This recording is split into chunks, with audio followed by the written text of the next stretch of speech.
اب ماہ رمضان المبارک آ رہا ہے. رمضان ہی بنا قرآن کی وجہ سے.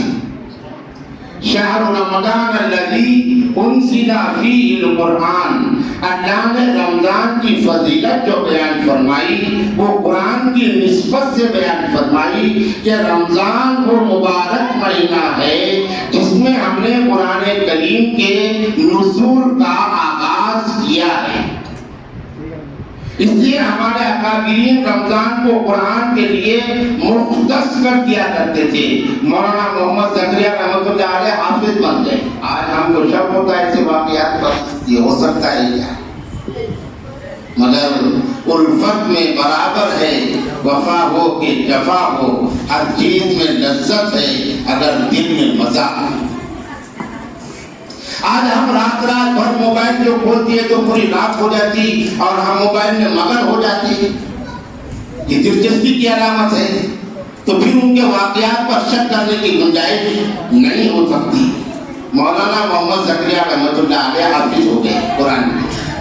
گھر پہ آئے تو گھر کی بڑی خاتون دادی نے غالباً یا خالہ نے, انہوں نے حضرت سے کہا کہ بیٹے تم قرآن کریم کے حافظ ہوئے, ہم کو قرآن سناؤ. تو مولانا نے کہا ٹھیک ہے میں وضو کر لیتا ہوں. وضو کیے, کہا کہ میں نماز پڑھتا ہوں 2 رکعت نفل, اس میں قرآن پڑھوں گا آپ سنیں.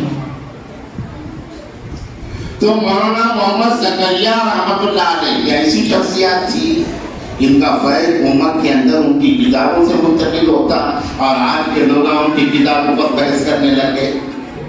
تعجب کی بات ہے. تو مولانا محمد زکریا رحمۃ اللہ علیہ نے وضو کیا اور وضو کر کے 2 رکعت نماز کی نیت باندھی اور قرآن کریم پڑھنا شروع کیا. تو پیچھے ان کی خالہ نے بھی نیت باندھی. پڑھیں گے اور ساتھ ہی میں سنیں گے. ہوا یہ کہ حضرت مولانا نے 2 رکعت میں پورا قرآن ختم کر دیا. 2 رکعت میں. ہمارے لیے ہماری عادت کے اعتبار سے ماننا مشکل اور سمجھنا مشکل, لیکن وہ لوگ تھے آئے اور شاہ گئے وعدے فردا لے کر, اب انہیں ڈھونڈ چڑھاتے رکے زیبا لے کر شوق کا دل لی.